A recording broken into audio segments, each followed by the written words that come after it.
የኤፍሬም ታምሩ ሴት ልጅ ለአባቷ ያስተላለፈችው መልእክት ምንድነው? ኤፍሬም የተሸለመውን ወርቅ የመለሰው በወቅቱ አብረው ለነበረችው ፍቅረኛው ሲል መሆኑን ስንቶቻችሁ ታውቃላችሁ? እግዚአብሔር ሰው ነች፣ ትዕግስተኛ ነች፣ ብልህ ነች፣ ትዳሯን አፍቃሪ ነች። በጣም ነበር የምንዋደደው። የፍቅር ተምሳሌት ነች፣ ዘውድ ነች። እግዚአብሔር አመጣ፣ እግዚአብሔር ወሰደ በማለት በአደባባይ የመሰከረላት ሴት ጋር በምን ተለያዩ? ለውስን ደቂቃዎች አብራችሁን ስትዘልቁ ልጁ ያስተላለፈችውን መልእክት እናጋራችኋለን። 66ኛ ዓመት የልደት በዓሉን አስመልክቶ ስለ እሷ ለማውራት ሳግ ስለሚተናነቀው የፍቅር ሕይወቱም እንነግራችኋለን። ኤፍሬምን እንኳን ተወለድክ እያልን ስለ እሱ በጥቂቱ እናነሳለን። እናንተም በኮመንት መስጫ ሳጥን እንኳን ተወለድክ እያላችሁ ደግሞም ቪዲዮውን ላይክ እያደረጋችሁ አብራችሁን ዝለቁ።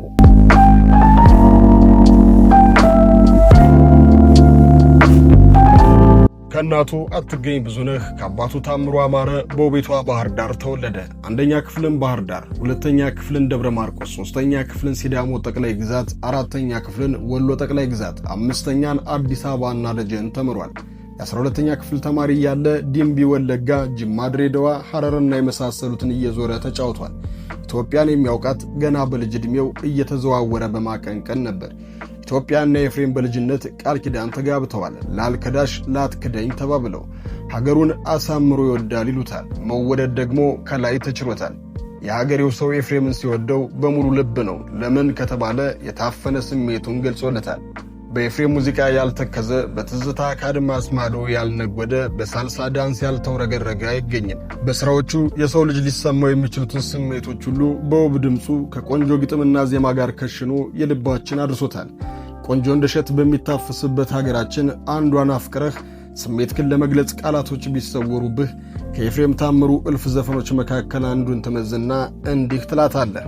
የፍቅርን ቅጣት ቻልኩት፣ የመውደድን ቅጣት ቻልኩት፣ የወዴን በወዴ የአንጀቴን ባንጀቴ፣ ልጠይቅሽ ቆንጅት ልጠይቅሽ እቴ ይላትና የሚሰሙትን ስሜቶች እንዲህ ይዘረዝራቸዋል። አንቺንም እንደኔ አርጎሽ ይሆን ወይ? ምግብ አልበላ ብሎሽ ነበር ወይ? ውሃም አልጠጣ ብሎሽ ነበር ወይ? ሌሊቱም አልነጋ ብሎሽ ነበር ወይ? ቅብጥብጥ አርጎሽ ነበር ወይ? ያለ እሱን የሚሰማውን ስሜት እሷ ላይ መኖሩን ይጠይቃል። በኤፍሬም ያልተዳሰሰ ስሜት ምን አለ? መድኃኒቴ አካሌ መታደል ነው አልገባኝም ውሰጃት፣ ሲያሻው ደግሞ ሙሉ ጎጃም ብዬ ይለናል። ታላቁ የግጥም ደራሲ ይልማ ገብረአብ ለኤፍሬም ታደላለህ ብለው ሲጠይቁት እኔ ለኤፍሬም አላደላም፣ ነገር ግን ኤፍሬም ግጥሙን ከዜማው ጋር አዋህዶ ስሜቱን የሚገልጽበት መንገድ ሁሌም ስለሚያስደነግጠኝ ለሱ ለመስራት ስዘጋጅ ጥንቃቄ አደርጋለሁ። ደግሞም የሰራው ሥራ በሱ ሕይወት ተዘርቶበት ስመለከት ፈጣሪ እንኳንም በሱ ዘመን ፈጠርከኝ ይላለው በማለት ይናገራል። ኤፍሬም ታምሩ የዘፋኝ ኩሩ እየተባለ ይነገራል። ታዲያ እሱም አዎ ኩሩ ነኝ ይላል። ነገር ግን ሰውን አልንቅም፣ ሰውን አከብራለሁ፣ ሰውን ወዳለሁ፣ በየትኛውም ጊዜ ግን ክብሬን አስቀድማለሁ፣ አልልከሰከስም ይላል። ዘመነኞቹ አርቲስቶች ሳይቀሩ ስለሱ ያላቸው ክብርና መውደድ የተለየ ነው። መረጋጋቱ፣ ብዙ የማያወራ ሰው መሆኑ ከረጅም ቁመናው ጋር ተዳምሮ ግርማውን ከፍ ያደርገዋል። ፀሐይ ዮሐንስና ሌሎች አንጋፋ ድምፃውያኖች ስለሱ ሲናገሩ ኤፍሬም ጋር ተቀምጠን አንድ እግራችን ካጣመር መልሰን ለማንሳት እንፈራለን ይላሉ። በዚህ ልክ ነው የመወደድና የመከበር ጸጋን የተላበሰው። በተደጋጋሚ ጊዜ ሲነገር የተሰማውና ኤፍሬም የዘፋኞች ኩሩ ነው ያስባለው ታሪክ ግን የሚያስደንቅ ነው። በርካታ ዓመታቶችን ቀደም ብሎ በኤፍሬም የወጣትነት ዘመን የተፈጸመ ታሪኩ ነው። የመጀመሪያ አልበሙ እንደወጣ በሀገራችን ዝናውን አግኝቶ ነበር። ኤፍሬምን ለማየት የሚጋፉ ሰዎች የትየለሌ ናቸው። አብዛኞቹ አድናቂዎቹ ደግሞ ሴቶች ናቸው። በወቅቱ ከአንዲት ጉብል ጋር የፍቅር ግንኙነት ውስጥ ነበር። ታዲያ 12ኛ ክፍሎች ሲመረቁ እንዲዘፍንላቸው ሸራተን አዲስ ሆቴል ጋበዙት። ወጣቱ ኤፍሬም የሙዚቃ ሥራውን ለማቅረብ በሸራተን አዲስ ከፍቅረኛው ጋር ተገኘ። ከተመራቂ ተማሪዎች መካከል ደግሞ በኤፍሬም ፍቅር የተሸነፈች ሴት ነበረች። ኤፍሬም ወደ መታጠቢያ ቤት ሲሄድ መጣ ፍቅረኛውን አንቺ ድሃ ዛሬ ኤፊን ነጥቅሻለሁ፣ እንደማትመጥኘው አሳይሻለሁ፣ ወርቅ ነው የምሸልመው ብላ ትወጣለች። ኤፍሬም ከመታጠቢያ ቤት ሲመለስ ፍቅረኛው ወርቅ የሆነች ሴት እንደምትሸልመው ትነግረውና ሽልማቱን እንዳትቀበል ትለዋለች። ከዛም ወደ መድረኩ ወጥቶ ታዳሚዎችን በመረዋ ድምፁ ማስደመም ይጀምራል። አፍቃሪ እንደፎከረችው ወርቁን አምጥታ አጥልቃለት ስመው ወደ ፍቅረኛው ትመለሳለች። አየሽ አንቺ የድሃ ልጅ እሱ የኔ ብቻ ነው አትመጥኙም ስትላት ኤፍሬም መድረክ ላይ ሆኖ ንግግሯን ይሰማል። ወዲያው ዘፈኑን ያቆምና አሁን የአንገት ወርቅ የሸለምሽኝ ልጅ እኔ አንቺን ልሸልምሽ እፈልጋለሁና መጥተሽ ውሰጂ ይላታል። ይህን ታሪክ የሰሙት የሚዲያ ሰዎች ኤፍሬም ታምሩ የዘፋኝ ኩሩ በማለት ተቀጥላ ስም አወጡለት። እውነትም ኩሩ ነው። ያወራውን የተቀኘለትን ያዜመውን እውነተኛ ፍቅር የኖረ ታዲያ እዚች ልጅ ጋር እስከ መጨረሻው ግን አብሮ አላረጀም። በሕይወት አጋጣሚ ለመለያየት ተገደዋል።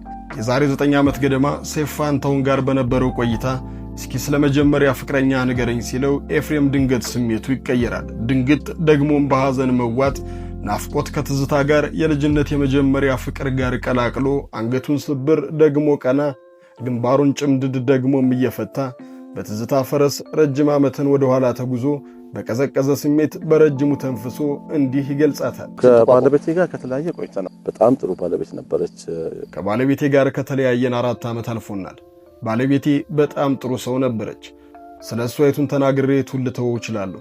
በቃ እሷ ማለት ሁሉም ወንድ ሕይወት ውስጥ አብረው እንድትኖር የሚፈልጋት አይነት ሴት ነች። በሃይማኖቷ የማትደራደር፣ ባሏን አክባሪ፣ የፍቅር ተምሳሌት ነበረች። ብቻ ምን ልበልህ፣ እሷ ሁሉ ነገር የነበረች እያለ ፍቅሯ ከልቡ ያልወጣለትን ያችን የረጅም ጊዜ አጋሩን ድብልቅልቅ ባለ ስሜት ውስጥ ሆኖ ያስታውሳታል። ሺ ዋዝ ኤቭሪቲንግ። በጣም ነበር የምወዳት። የፍቅር ተምሳሌት ነች። ቀጥሎም እንዲህ አለ። አሁን ላይ እሷ ጋር ያለን ሕይወት አብቅቷል። እሷ ትዳር መስርታ ልጆችን ወልዳለች። እኔም በሌላ ሕይወት ውስጥ ነኝ። ፈጣሪ ባለችበት ጤናና ዕድሜ ሰጥቷት በደስታ እንድትኖር ብቻ ነው የሚፈልገው እያለ ይናገራል። የእግዚአብሔር ሰው ነች፣ ትዕግሥተኛ ነች፣ ብልህ ነች፣ ትዳሯን አፍቃሪ ነች። በጣም ነበር የምንዋደደው። የፍቅር ተምሳሌት ነች፣ ዘውድ ነች። እግዚአብሔር አመጣ፣ እግዚአብሔር ወሰደ ብሎ ይቋጨዋል። እግዚአብሔር አመጣ፣ እግዚአብሔር ወሰደ፣ በቃ ተለያየን። አርቲስቶች ከገጠማቸው ከኖሩበት ካሳለፉት ሕይወት የተቀዳ በርካታ ሥራዎች ይሰጡናል። ምናልባት የሙዚቃም የኤፍሬምን የፍቅር ሕይወት ሳይገልጽ አይቀርም። ሰው ማፍቀር አንዴ ነው በሕይወት ዘመን፣ ከራስ በላይ ሆኖ ቤዛ እስከ መሆን፣ እኔ እስካሁን ወዲያ መች ሌላ ያምረኛል፣ ፍቅር ይሉት ጣጣ በአንቺ ወጥቶልኛል። ከስንት አንድ ሰው ነው በኪዳን ተሳስሮ የሚዘልቀው አብሮ፣ ነይ ነይ ገላዬ፣ ነይ ነይ ገላዬ የመጀመሪያዬ እያለ ይቀጥላል። ኤፍሬም ታምሩ በ1952 በወርሃ ታኅሳስ በቀን 20 በባህር ዳር ተወልዷል። ከልጅነት ጀምሮ በሙዚቃ ፍቅር የተለከፈ ሲሆን የመጣባቸውን መንገዶች በድል ተወጥቷል። በእያንዳንዱ ሕይወት ጉዞ እየተሸለመ ችሎታውን እያረጋገጠ የመጣ ሲሆን የትምህርቱ ነገር ያሳሰባቸው አባቱ በቁም አስረው አስቀምጠውት ነበር።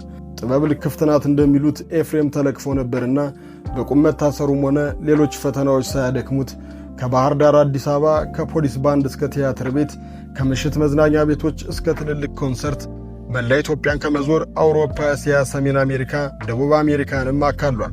የአንድ ሴት ልጅ አባት የሆነ ኤፍሬም ልጁን ለወግ ለማዕረግ አብቅቶ ራሱ ሙሽራዬ እያለ በማዜም ድሯታል። የልጅ ልጅም ለማየት በቅቷል። ኤፍሬም የማይጠገቡ በኢትዮጵያ ልብ ውስጥ የተቀመጡ 12 ምርጥ አልበሞችን የሠራ ሲሆን ሌሎች ባለሙያዎች ጋር በመጣመር በርካታ ሥራዎችን ለአድማጭ አድርሷል።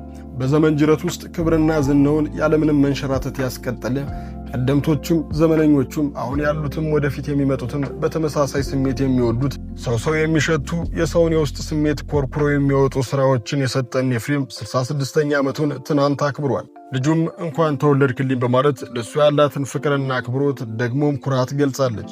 እኛም አንተ የጥበብ አርማ፣ የሙዚቃ ሰንቆይ እንኳንም ተወለድክ፣ ረጅም ዕድሜ ከጤና ጋር እንመኛለን። አበቃን።